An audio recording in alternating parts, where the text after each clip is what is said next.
ते च मधुरं मधुरं स्वरूपं कर्मापि ते च मधुरं मधुरा स्मृतिश्च बुद्धिं प्रबोधय प्रभो मधुबोधशक्तिं विद्यां प्रयच्छ परमां परिभावयामि कोमलं कूजयन् वेणुं श्यामलोऽयं कुमारकः वेदवेद्यं परं ब्रह्म भासतां हृदये मम कूजन्तं राम रामेति मधुरं मधुराक्षरम् आरुह्य कविताशाखां वन्दे वाल्मीकिकोकिलं निगमकल्पतरोर्गलितं फलं शुकमुखादमृतद्रवसंयुतं पिबत भागवतं रसमालयं मुहुरहो रसिका भुवि भावुकाः तृणादपि सुनीचेन तरोरपि सहिष्णुना अमानिना मानदेन कीर्तनीय सदा हरि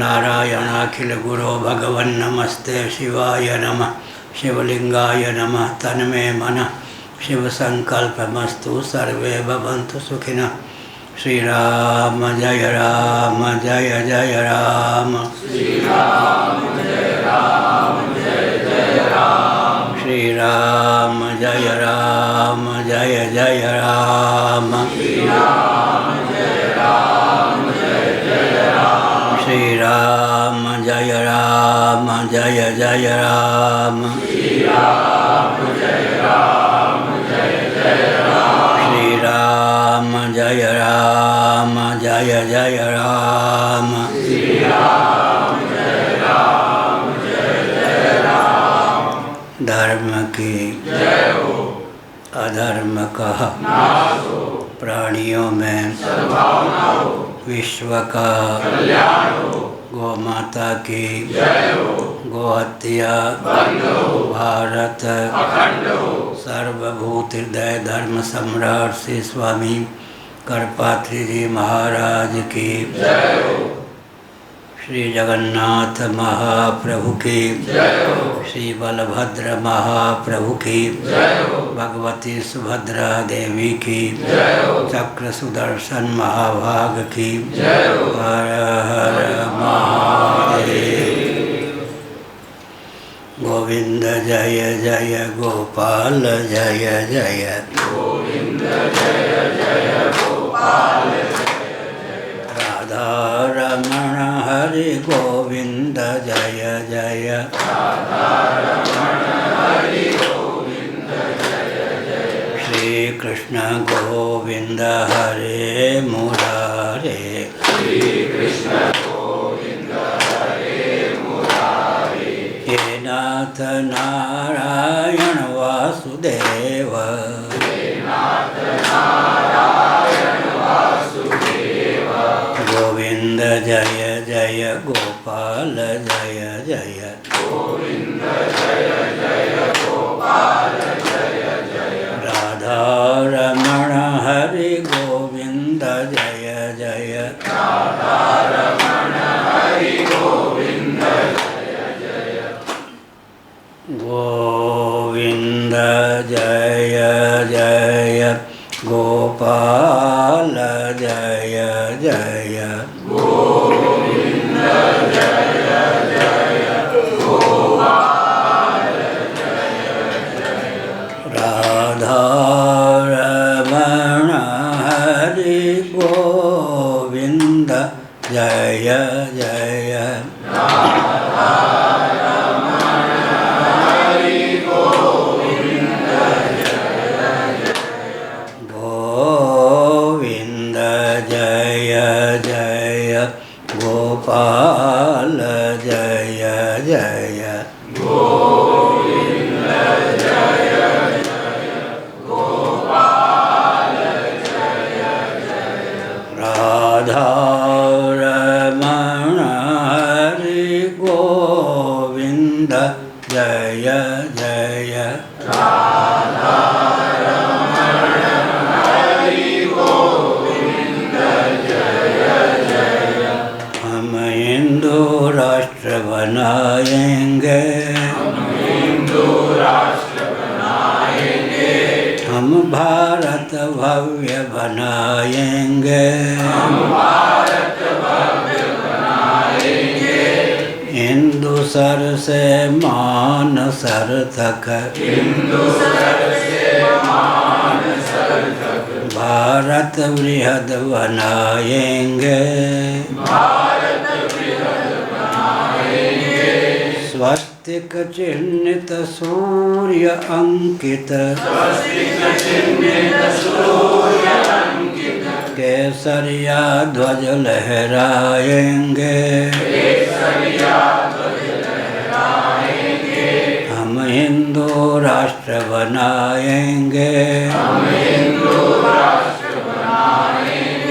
हम भारत भव्य बनाएंगे, हम भारत बृहद बनाएंगे, वंदे मातरम। नारायण।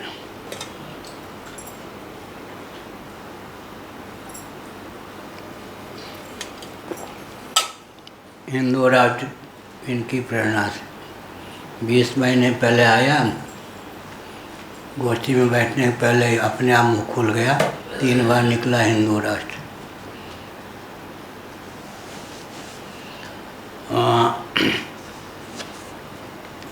ब्रह्मसूत्र 2.2.1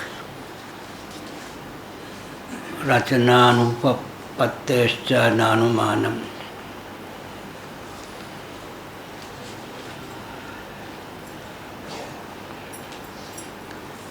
सांख्यों का पक्ष प्रस्तुत कर उसका निराकरण किया गया वेदांत की विधा से। सांख्यों के मत में त्रिगुणात्मक प्रधान, जिसको अव्यक्त कहते हैं, प्रकृति कहते हैं, उसी को जगत का उपादान और निमित्त कारण माना गया है। उनका अनुमान इस प्रकार है, जगत में सुख दुख और मोह की अनुवृत्ति परिलक्षित होती है। एतावता कार्य और कारण में सामंजस्य तादात्म्य सिद्धि की भावना से जगत का उपादान त्रिगुणात्मक प्रधान को मानना चाहिए। यह अनुमान की बात। वेदों को प्रमाण मानने पर भी सांख्यवादी ईश्वर को नहीं मानते हैं। ईश्वर परक वचन त्रिगुणात्मक प्रधान में ही उनके यहाँ क्रियान्वित होता है। उसका उत्तर यहाँ ग्रंथकार बादरायणाचार्य या भगवान वेदव्यास जी ने दिया। ईक्षण चेतन कर्तृक ही संभव है, तदैक्षत स ईक्षण चक्रे सोकामयत बहुश्याम प्रजायेय आदि। त्रिगुणात्मक प्रधान उभय सम्मत विधा से जड़ या चेतन सिद्ध है।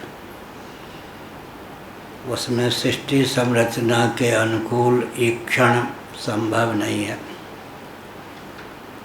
कल परसों हमने बताया कि यह किनारा गिरना ही चाहता है या छड़ी बरसना ही चाहती है, इस तरह से, या बादल गरजना ही चाहता है, इस प्रकार जड़ वस्तु में जो ईक्षण है वो गौण है, मुख्य नहीं है। व्यवस्थित विश्व की रचना में निमित्त कारण तो ईश्वर को मानना ही चाहिए, सर्वज्ञ सर्वशक्ति संपन्न ईश्वर को। प्रधान में जो ईक्षण होगा वो गौण ही सिद्ध होगा। सत्य सहिष्णुता की क्रमिक अभिव्यक्ति आवश्यक है। पहले निमित्त कारण के रूप में ईश्वर की स्वीकृति होनी चाहिए, निमित्त कारण का अर्थ होता है निर्माता। जब इतनी सहिष्णुता सध जाए तब उपादान कारण के रूप में भी ईश्वर की स्वीकृति अपेक्षित है। उपादान कारण अर्थात जगत के रूप में उल्लसित विलसित होने वाला भी परमात्मा तत्व ही है,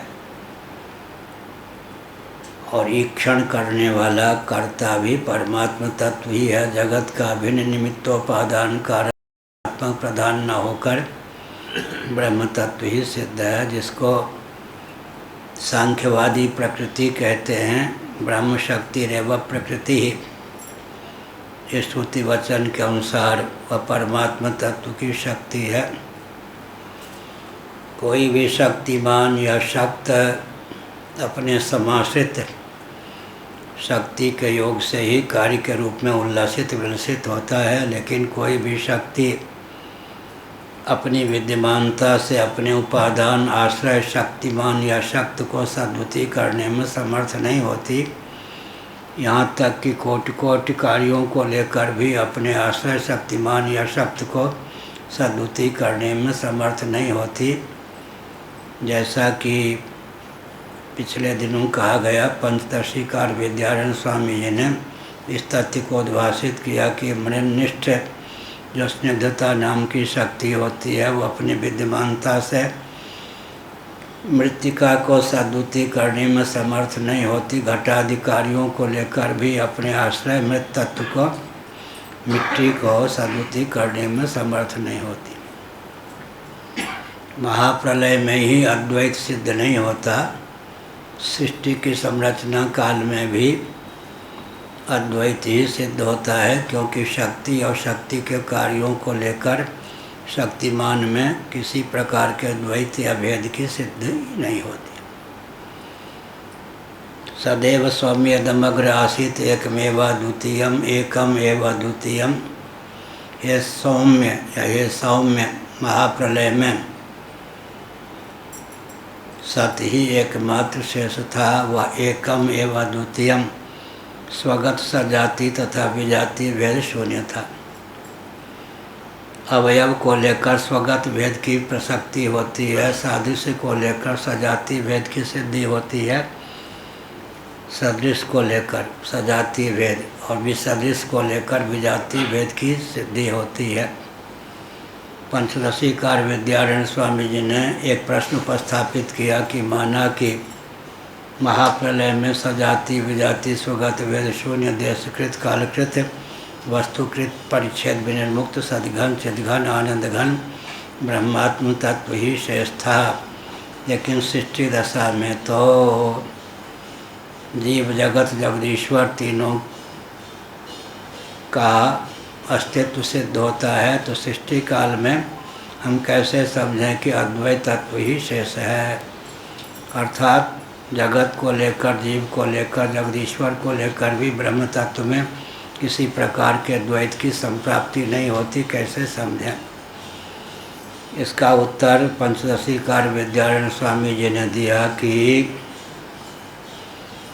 कोई भी शक्ति अपने आश्रय शक्तिमान को अपनी विद्यमानता से जहाँ सद्वती करने में समर्थ नहीं होती, वहाँ अपने कार्यों की विद्यमानता से भी अपने आश्रय शक्तिमान को सद्वती करने में समर्थ नहीं होती। अतः सब कुछ हो जाने पर भी मानो कुछ नहीं हुआ, अर्थात प्रपंच परमात्मा में भेद का आधायक सिद्ध नहीं होता, यह कहा गया।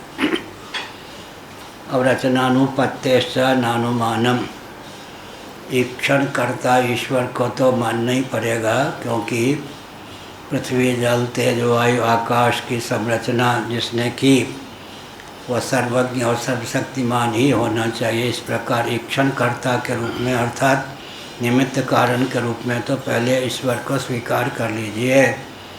इतनी सहिष्णुता आ जाने पर फिर उपादान कारण के रूप में भी ईश्वर को स्वीकार करना चाहिए। अर्थात जगत का अभिन्न निमित्तोपादान कारण वेदांत वेद्य ब्रह्म तत्व ही सिद्ध होता है, लेकिन प्रकृति माया या स्वशक्ति के द्वार से। फिर भी उसमें द्वैत की प्राप्ति नहीं होती, यह कहा गया। रचनानुपपत्तेश्च नानुमानम, इसका अर्थ किया गया, भाष्य का अर्थ किया गया भांतिकार वाचस्पति मिश्र। भगवान शंकराचार्य महाभाग के भाष्य के अंतर्निहित तात्पर्य को अभिव्यक्त करते हैं। पहले लिखने की शैली थी, कोई भी ग्रंथ लिखा जाता था तो अगर सूत्र शैली में लिखा गया है तो उस पर किसी को भाष्य लिखने का, वार्तिक लिखने का, टीका लिखने का सुयोग सच सके, वो विधा थी। इसलिए ब्रह्मसूत्र है, फिर शंकर भाष्य है, फिर उसकी टीका की टीका की टीका भी, आभोग इत्यादि है। टीका की टीका की टीका। लेकिन आजकल विद्या का विलोप है। आधुनिक विद्या होने पर भी, कलात्मिका विद्या होने पर भी परंपरा प्राप्त ब्रह्म विद्या गिने चुने व्यक्तियों को ही प्राप्त है। इसलिए आजकल उस शैली में बोलना चाहिए जिस शैली में क्या टीका टिप्पणी करने वालों की ज़रूरत न पड़े, स्पष्ट शैली में। लेकिन आज मैंने कहा था कि आर्ष शैली में बोलें। उदाहरण भी दिया था, राधे श्याम जी ने भी रामायण लिखा, बरेली वाले, उत्तर प्रदेश के। लेकिन थोड़े समय बाद उस रामायण को पढ़ने की प्रथा ही विलुप्त हो गई। 1 साल से अधिक उनका रामायण नहीं चला। तो राम जी भी उपेक्षित हो गए राधे श्याम जी के कारण। राधे श्याम जी ने सोचा था तुलसीदास जी को लोग पूछेंगे नहीं, मेरे रामायण को गाएंगे।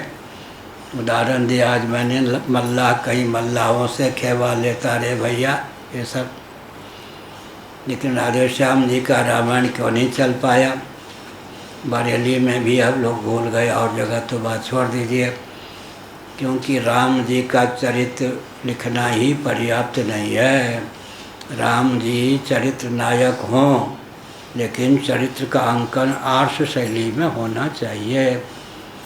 आर्ष शैली में ऋषि मुनियों के द्वारा प्रदत्त जो शैली है, वो शैली नहीं अपनाएंगे तो राम जी को भी कोई पूछेंगे नहीं।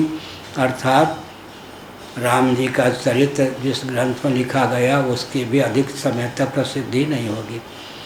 इसलिए नायक तो राम हो, शैली आधुनिक हो, नहीं चलेगा। आर्ष शैली होने की आवश्यकता है। स्यादेतत् इह ही पादे स्वतंत्रा वेद निरपेक्षा प्रधानादि सिद्धि विषया सांख्यादि युक्तयो निराकरिष्यन्ते तत् अयुक्तम अशास्त्रांगत्वात्। यह जो तर्क पाद है, हमारे पूज्य गुरुदेव धर्म सम्राट स्वामी श्री कटपात्री जी महाभाग ने बताया पढ़ाते समय, सावधान, अब तर्क पाद प्रारंभ हो रहा है। अगर कोई नैयायिक जैसा, वैशेषिक जैसा आस्तिक है, आस्तिक का अर्थ है वेदों का प्रामाण्य स्वीकार करता है, उसके सामने कोई श्रुति प्रस्तुत कर दो, वो कहता है तर्कणा शक्ति तो मेरे पास है, लेकिन गाय पर कोई भी आस्तिक जैसे बाण का प्रयोग नहीं करता, श्रुति के ऊपर में तर्कणा शक्ति का प्रयोग नहीं कर सकता। मैं अपनी तर्कणा शक्ति को वापस लेता हूँ। लेकिन जो नास्तिक हैं, वेदों को प्रमाण नहीं मानते, वो तो वेद पर भी आघात किए बिना नहीं रहते। वैदिक वचन, वेद वचन को इनके सामने रख दिया जाए, कुछ नहीं गिनते। एक दिन मैंने कहा था, दिल्ली की घटना है। एक सज्जन गए, आजकल जिनको दलित आदि कहने लगे हैं कुछ, ये दलित शब्द कितना विकृत मायावती की देन। और हरिजन शब्द देकर उनका उत्कर्ष किया गांधी जी ने, अपकर्ष कर दिया। अब हरिजन नाम ले लो तो अभी सिद्ध होगा क्या? गांधी जी ने बंटा ढार कर दिया, यानी हरिजन कह के जो कुछ का सर था मायावती ने उस पर और पानी फेर दिए। माने दलित कह करके कितना निम्न कोटि का शब्द दे दिया। इसलिए इन नेताओं से बचना ही चाहिए। अकल के दुश्मन होते हैं ये, सकल के कैसे भी हो, अकल के दुश्मन ही होते इसलिए हमने कहा तो शैली भी होनी चाहिए शास्त्र सम्मत। यह कहा गया स्यादेतत् यही पादे स्वतंत्र वेद निरपेक्षा। लेकिन तर्कपाद पढ़ाते समय हमारे पूज्य गुरुदेव धर्म सम्राट स्वामी करपात्री जी महाराज ने कहा तर्कणा शक्ति के बल पर ही जो काम चलाते हैं, वेदों का प्रामाण्य जिनको अमान्य है, उनके सामने श्रुति रूपी गाय प्रस्तुत करने से क्या लाभ। एक मोहल्ले की बात में बता रहा था, दिल्ली की एक चुनाव लड़ने वाले सज्जन आए। सब ने कहा, वो ब्राह्मण थे, हमको आप वोट दोगे। सब ने कहा बेखट के निश्चिंत रहिए पंडित जी, ब्राह्मण देवता आपको ही वोट दूंगा। एक वृद्ध व्यक्ति उन लोगों के नायक सुन रहे थे चुपचाप। तो गंगा की शपथ खा लो। हाँ हाँ, सब ने गंगा की शपथ खा ली। पंडित जी ने सोचा बस इस मोहल्ले का क्षेत्र का अब वोट तो मुझे मिलना ही है। जा रहे थे बड़े प्रसन्न होकर, अगर मोछ वाले थे तो मोछ पे ताव रख के एक सज्जन जो उनके नायक थे हरिजनों के, उन्होंने कहा पंडित जी धोखा, गंगा जी को कुछ नहीं मानेंगे, शराब के शपथ खिलाओ तब वो मुकरेंगे नहीं। पंडित जी ने कहा अच्छा, गंगा जी के शपथ का, गंगा जी को नहीं मानेंगे, शराब के शपथ खवाओ। शराब के शपथ खवाने आएंगे, भागो पंडित तुमको हम वोट नहीं देंगे तो यही बात है क्या। तो यहाँ पर क्या है, जो गंगा को नहीं मानते उनको गंगा की शपथ खवा लो, क्या बिगड़ता है। तो यहाँ पर कहा गया कि श्रुति को रखिए अंतर्निहित मन में, अकट युक्तियों के द्वारा, जिसको कहते आगमिक तर्क के, आगमिक तर्कों के द्वारा जो नास्तिक प्राय व्यक्ति हैं या नास्तिक ही हैं, वेदों का प्रामाण्य स्वीकार नहीं करते, उनकी तर्कणा शक्ति को छिन्न भिन्न कर दीजिए। या थोड़ा उनको कहिए थोड़ा दूर बैठे, कई बार भाषा न जानती हूँ। तो हमने क्या संकेत किया, अब तर्कपाद है। तर्कपाद में फिर क्या होगा, श्रुति की दुहाई मत दीजिए, गीतादि स्मृतियों की दुहाई मत दीजिए, मन में श्रुति को रखिए, लेकिन श्रुत युक्ति, श्रुति सम्मत तर्कणा शक्ति को इतनी प्रबलता से व्यक्त कीजिए कि जो श्रुति को नहीं मानते उनकी तर्कणा शक्ति पर पानी फिर जाए। आश्चर्यचकित होकर वो कहने लगे कि हमारी जो तर्कणा शक्ति थी उसको खंडित करने में आप सफल हुए, धिज्जी आपने उड़ा दी। किसके बल पर, तो कहिए जिससे आप परहेज करते हैं उसी के बल पर। परहेज हम किससे करते हैं, तो कहा कि हम परहेज करते हैं श्रुति से। कहा जिससे आप परहेज करते हैं, अनागमिक तर्क की अपेक्षा आगमिक तर्क में इतनी प्रबलता होती है कि अनागमिक तर्क वाले टिक नहीं सकते। यह जो भ्रम है, क्या भ्रम है कि हम शास्त्र को मानेंगे तो हमारी बुद्धि कुंठित हो जाएगी, उल्टी बुद्धि हुई ना, उल्टी खोपड़ी। शास्त्र को मानेंगे तो तर्कणा शक्ति में भी इतने प्रबल होंगे कि आपके सामने कोई टिक नहीं सकेगा।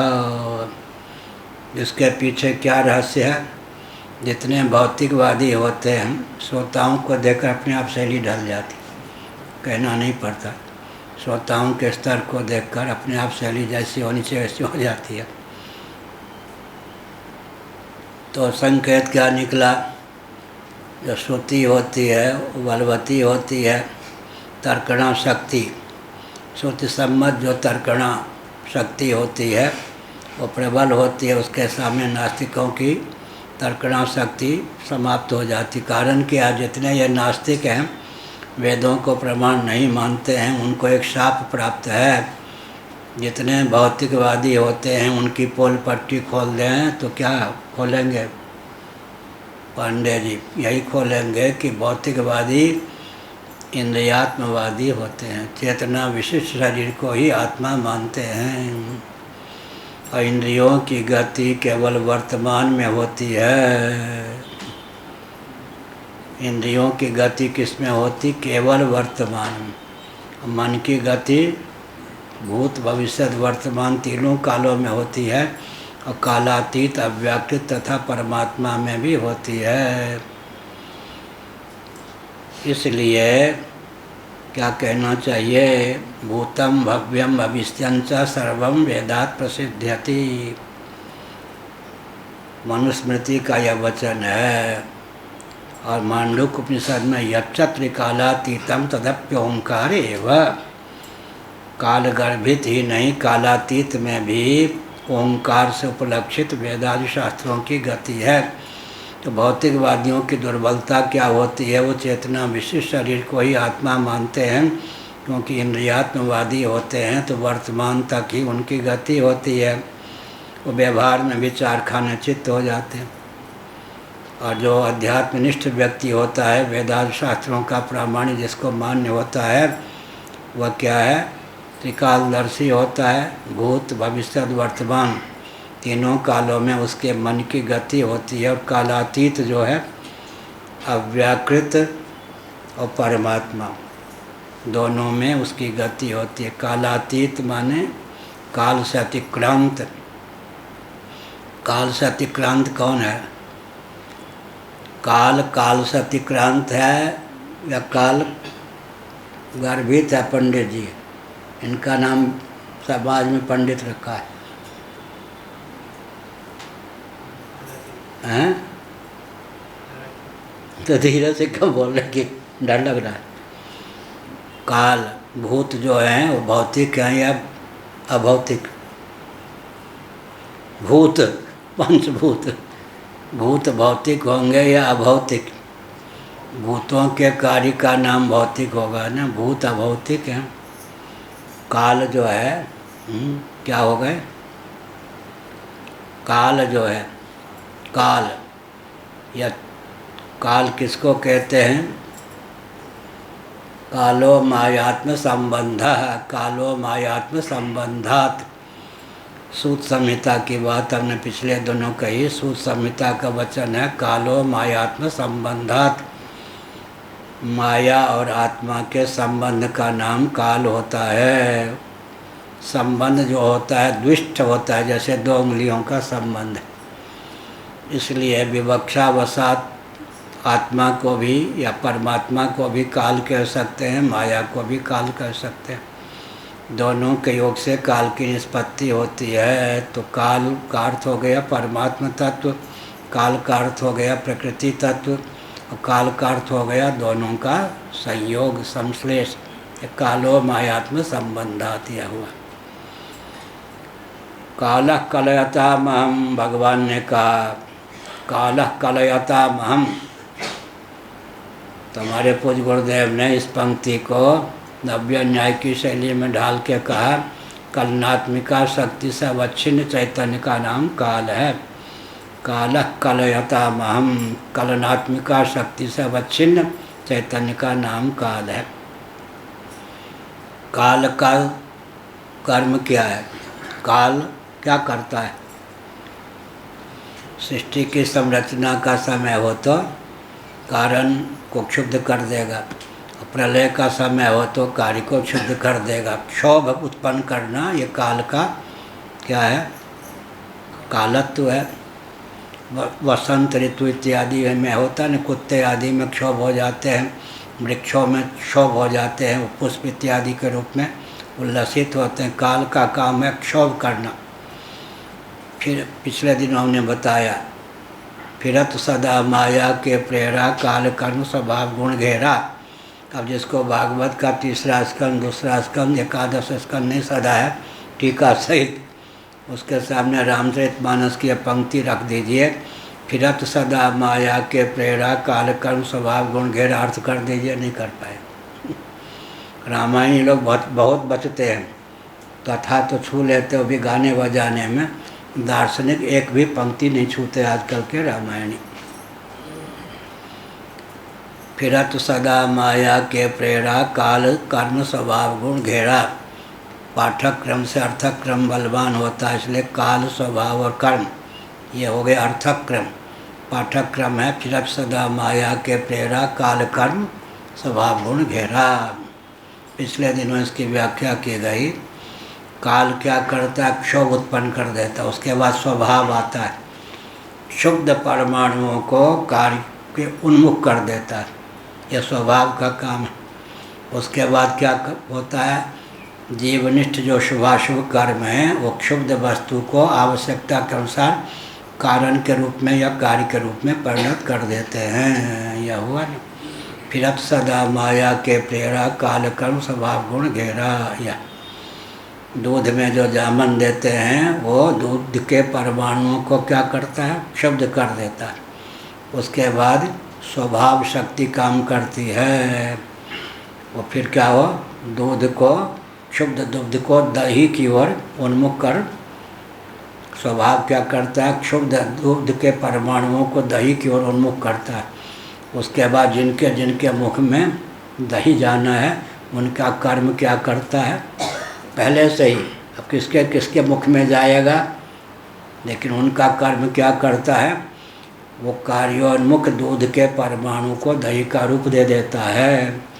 और अगर मुख में नहीं जाना हो तो दही का रूप बनता ही नहीं। ढक्कन को उघाड़ के देखा तो कुछ नहीं बना। इसलिए मुसलमानों के यहाँ भी दही दूध इत्यादि जो कपड़े से ढक के रखते हैं। इसलिए हमारे पूज्य गुरुदेव क्या कहते थे? निरावरण रस रसाभास आता है। निरावरण रस जो है रसाभास हो जाता है। रस रस के भोग का समय हो तभी उसको निरावरण रखना चाहिए, नहीं तो रसाभास हो जाता है। हाँ, एकदम नागिन के समान चोटी खोल के घूमना, ये सब जो निरावरण रस है ना, सौंदर्य का दुरुपयोग हो गया, रसाभास हो गया। निरावरण रस जो होता है रसाभास हो जाता है, इसलिए यह है। तो काल और उसके बाद स्वभाव, उसके बाद कर्म, ये तीनों का काम होता है। यहाँ पर क्या है? प्रधान जो है ये तर्कपाद में क्या किया गया? श्रुतियों को तो उद्धृत कर नहीं सकते, बाद में कर सकते हैं। तर्क प्रबल तर्कणा शक्ति, श्रुति सम्मत तर्कणा शक्ति का उपयोग करके फिर छिन्न भिन्न कर देते हैं। कौन? श्रुति विरुद्ध, श्रुति के हुए सम्मत नहीं, श्रुति विरुद्ध जो तर्क है उसको काट देते हैं। सादेता यही पादे स्वतंत्र वेद निरपेक्षा प्रधानादि सिद्धि विषया सांख्यादि युक्तयो निराकरिष्यन्ते तत् अयुक्तम अशास्त्रांगत्वात्। यह हुआ। अब यही पाद है, इस पाद में, तर्क पाद में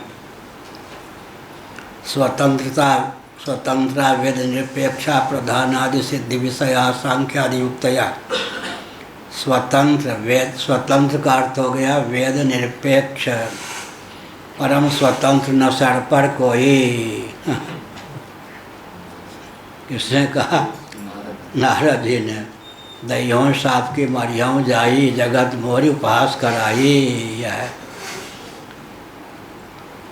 परम स्वतंत्र न सर पर कोई। ऐसे ही वेद निरपेक्ष प्रधानादि सिद्धि विषया। यद्यपि सांख्यवादी वेदों को प्रमाण मानते हैं, ईश्वर को नहीं मानते, लेकिन ईश्वर परक वचन को वो प्रधान में ही डाल देते हैं। इसलिए वेद निरपेक्ष कह दिया एक प्रकार से। और चारवाक जो हैं बौद्ध हैं और जैन हैं, ये तो वेदों को प्रमाण मानते ही नहीं हैं। लेकिन उत्तर पक्ष में अगर कोई तर्कणा शक्ति का ही उपयोग करे तो हम वेद रूप जो बाण है उसका उपयोग न करके मन में वेद को रखें। वेद सम्मत जो तर्कणा शक्ति है, युक्ति है, उसका उपयोग करके जो वेद को प्रमाण नहीं मानते उनकी तर्कणा शक्ति की धिज्जी उड़ा दें बाद में वो कहें कि आश्चर्य की बात है, हमारे अकाट्य तर्कों को आपने कैसे काट दिया। तो उनको कहना चाहिए कि जिससे आप परहेज करते हैं, वेद के कारण ही, वैदिक वचनों के कारण ही आपके पक्ष का निराकरण किया गया। ई पादे स्वतंत्रा वेद निरपेक्षा, वेद निरपेक्ष वामती कारण का प्रधानादि सिद्धि विषया सांख्यादि युक्तयो निराकरिष्यन्ते। इस पाद में उनका निराकरण करेंगे। तत् अयुक्तम अशास्त्रांगत्वात् यह कहा।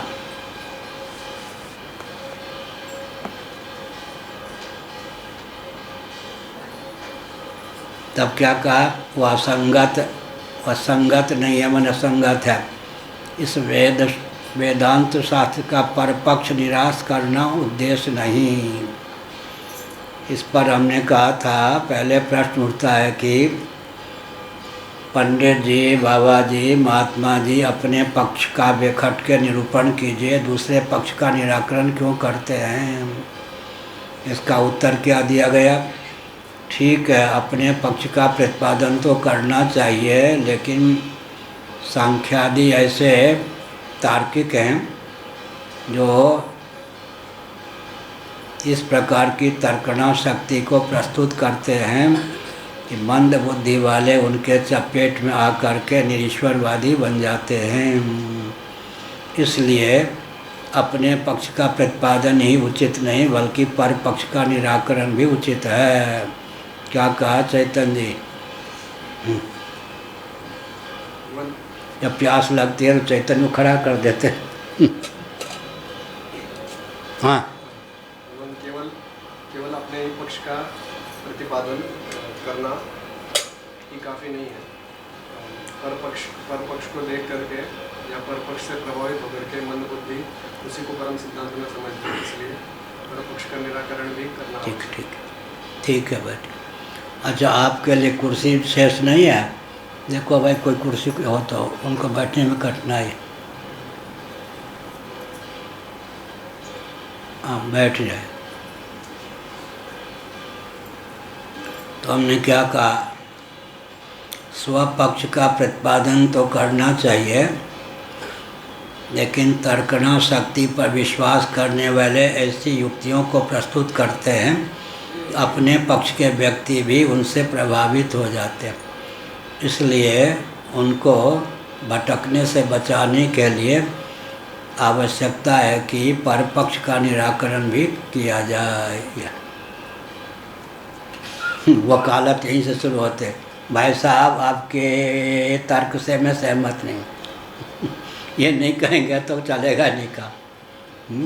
फिर दोनों बाद में वकालत के बाद चाय एक साथ पीते हैं, और वहाँ पर आपके तर्क से मैं। दिल्ली कोर्ट की घटना है, एक वकील थे, बहुत तीक्ष्ण बुद्धि वाले थे, उनका जूनियर बगल में खड़ा था, प्रतिद्वंदी वकील था पास में। अब वो भूल गए कि हम वकालत किसके कर रहे हैं सीमा जी भी LLB हैं तो किसके वकालत कर रहे हैं, वो ये भूले गए। विपक्षी के पक्ष में ही सारे बोलते गए, सर आप क्या कर रहे हैं, आप इनके वकील हैं। अच्छा तो समझे, सच्ची घटना है, जज स्वामी बताए। अधिक से अधिक आप यही कह सकते हैं जो मैंने कहा ना, लीजिए इसका खंडन सबकी दीजिए उड़ा दी। यह है तो परपक्ष का निराकरण इसलिए अपेक्षित है कि परपक्ष की तर्कना शक्ति के सामने अपने पक्ष के व्यक्ति भी कहीं गुमराह न हो जाएं, भटक न हो जाएं। इसलिए स्वपक्ष का प्रतिपादन ही पर्याप्त नहीं है, परपक्ष का निराकरण भी पर्याप्त है, अपेक्षित है। यही पादे स्वतंत्रा वेद निरपेक्षा प्रधानादि सिद्धि विषया सांख्यादि युक्तयो निराकरिष्यन्ते। सांख्यादि के पक्ष प्रस्तुत करेंगे। आदि माने योग भी हो गया, मुख्य रूप से सांख्य हो गया। इसी प्रकार से चारवाकों का सिद्धांत है और बौद्धों का सिद्धांत है, जैनों का सिद्धांत है और वैशेषिकों का सिद्धांत है, नैयायिकों का सिद्धांत है, यह सब तर्कपाद है। स्वतंत्र वेद निरपेक्षा प्रधानादि सिद्धि विषया सांख्यादि युक्तयो निराकरिष्यन्ते तत् अयुक्तम अशास्त्रांगत्वात्। या क्या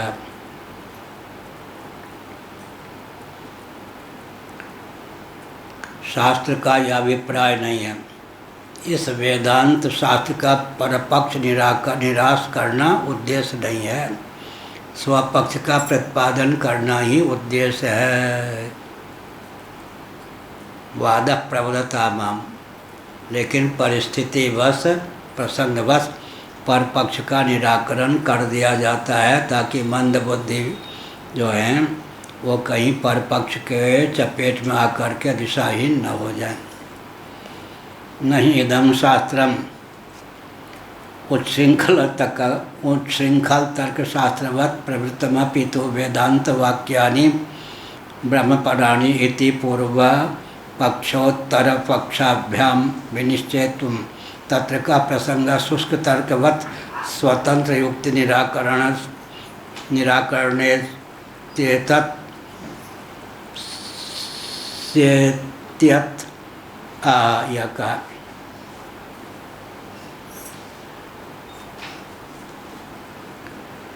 यह जो वेदांत शास्त्र है इसकी विशेषता क्या? वेदांत का अर्थ पिछले दिनों कहा वेदों का शिरोभाग। जिन वचनों का विनियोग कर्म में न हो वो वेदों का शिरोभाग। उस शिरोभाग का नाम ही उपनिषद होता है, उसी का नाम वेदांत होता है।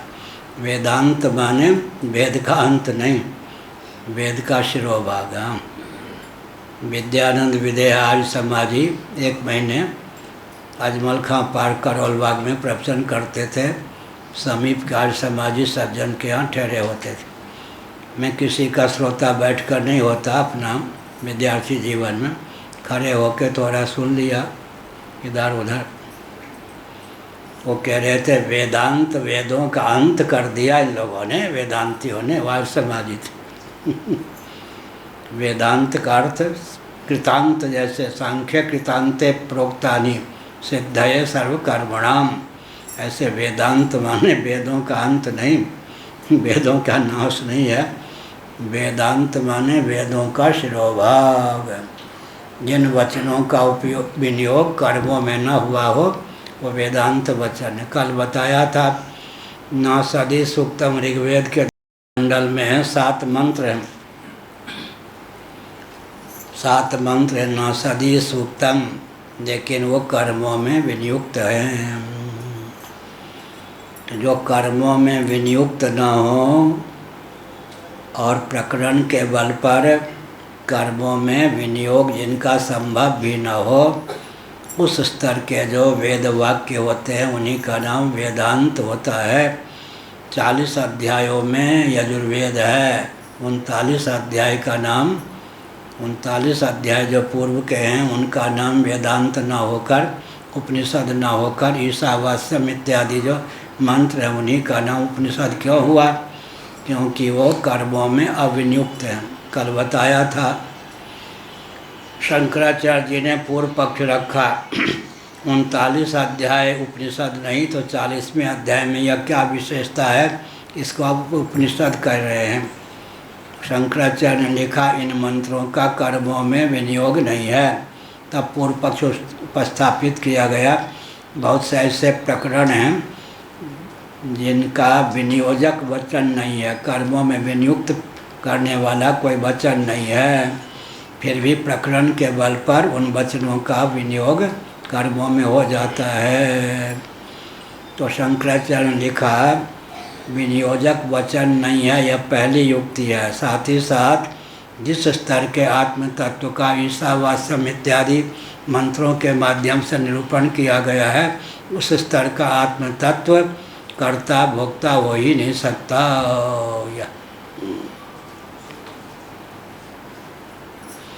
इससे क्या शिक्षा मिलती है? जीवन ऐसा होना चाहिए कि कोई व्यक्ति उसका दुरुपयोग कर ही न सके। क्या जीवन ऐसा होना चाहिए कि सेठ साहूकार और नेता लोग किसको नहीं खा जाते, सबको खा जाते। बुरा न मानो, होली है ना। रविशंकर जी और रामदेव बाबा का उपयोग कर लिया मोदी जी ने भाजपा को जिताने में, दोनों को धन चटा के ऐसे किनारे फेंक दिया, मौनी बाबा बना दिए। ये जो प्रचारक होते हैं राजनेताओं के, राजनेता पहले उन्हीं को धन चटा के सदा के लिए मौनी बाबा बना देते हैं। इसलिए इन लोगों से बहुत सावधान रहना चाहिए।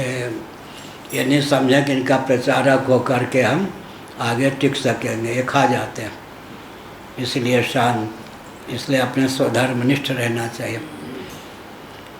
नहीं इदम शास्त्रम उच्छृंखल तर्क शास्त्रवत प्रवृत्तम अपितु, यह जो शास्त्र है माने वेदांत शास्त्र है, विदों का उच्छृंखल तर्क ना शक्ति से युक्त शास्त्र के समान प्रवृत्ति नहीं है। उच्छृंखल माने वेदों को प्रमाण न मान करके कोरी तर्क ना शक्ति, उच्छृंखल तर्क शास्त्र है। ये कौन है? वाचस्पति मिश्र है ना। गृहस्थ थे या नहीं? गृहस्थ थे, करे नहीं थे। भामती नाम है या उनकी पत्नी के नाम पर, ठारी गांव, हम लोगों के जन्मभूमि के पास। उस समय के उनकी पत्नी कैसे दिव्य रही होगी। बिजली का तो युग नहीं था, दीपक से काम लेते थे, लिखते थे। जब वो दीपक के लौ कम होने की स्थिति में होती, पत्नी आकर के ऐसे खिसका देती बत्ती को, वो लिखते रहते। शंकर भाष्य कितना गंभीर होगा, जिस पर टीका लिखने वाले को ये नहीं पता था कि मैं विवाहित हूँ। क्या आजकल तो जिस पर टीका लिखने वाले को ये नहीं पता था कि मैं विवाहित हूँ, पत्नी भी कैसी दिव्य रही होगी। आजकल तो फिर तलाक का नंबर आ जाए या जेल में डलवा दे। पत्नी ने कभी नहीं कुछ कहा, वो अपना लिखते जाते थे। एक दिन कहा, सोचा कि रोज़ आती है कोई बत्ती खिसका जाती है, तो आज तुम कौन हो? उनको पता ही नहीं कि मेरी पत्नी है, वो भी कितनी शीलवती रही होगी। उसने कहा आपकी दासी, ये नहीं कहा कि आपकी पत्नी हूँ, आपकी दासी। क्या चाहती हो? ये नहीं कहा कि संतान तो कम से कम हो, वंश परंपरा चले, नाम चलना चाहिए। फिर भी नहीं समझ। शंकराचार्य के भाष्य को खोलने वाले को या अपनी पत्नी के इस वचन का अर्थ नहीं लगा कि नाम चलना चाहिए, माने वंश चलने चाहिए। अच्छा, तुम्हारा नाम क्या है?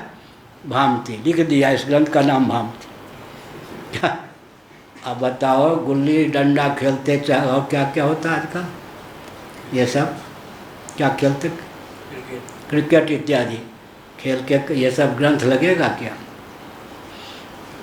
भामतीकार को इतने बड़े विद्वान, किस दर्शन पर उनकी लेखनी नहीं चली? 6 दर्शन पर उनकी लेखनी है। जिस दर्शन पर उनकी लेखनी चली उसी को चमका दिया। उस गृहस्थ को पता ही नहीं चला कि वो गृहस्थ हैं। तो इन सब ग्रंथों में फिर क्या, कोई सेठ साहूकार आए या नहीं, कोई दक्षिणा देने वाले होए या नहीं, कोई चेली आई या नहीं, कोई चेला आया नहीं, चेली चेला सेठ साहूकारों को कोई गिनेगा तो ये सब ग्रंथ पढ़ सकता है, पढ़ा सकता है, या कोई गणित इत्यादि में नई सामग्री को प्राप्त कर सकता है सबसे। तो फिर कहेंगे मठ कैसे चलेगा? व्यक्ति की जो निष्ठा होती है उसका योगक्षेम करती है। अब ग्रंथों को पढ़िए, इस प्राण के प्रभेद को जो जानता उसको यह सिद्धि मिलती है। सिद्धि नहीं तो ऋषि लोग मर ही जाते भूखे। विद्या जो है सरस्वती और लक्ष्मी का वैर नहीं है। सरस्वती जो होती है वो अपने आप रिद्धि सिद्धि को खींच लेती है। इसलिए विद्या जो ऋषियों में होती थी वो विद्या मुख्य फल तो देती थी, उसका अवान्तर फल होता था कि वो योगक्षेम के लिए सामग्री भी विद्या अपने आप परिणत, उस सामग्री के रूप में भी विद्या परिणत हो जाती थी। अर्थात इस प्रकार के ग्रंथ लिखने वालों का योगक्षेम भी विद्या ही करती थी। 9 बज गए, घंटी बज गई।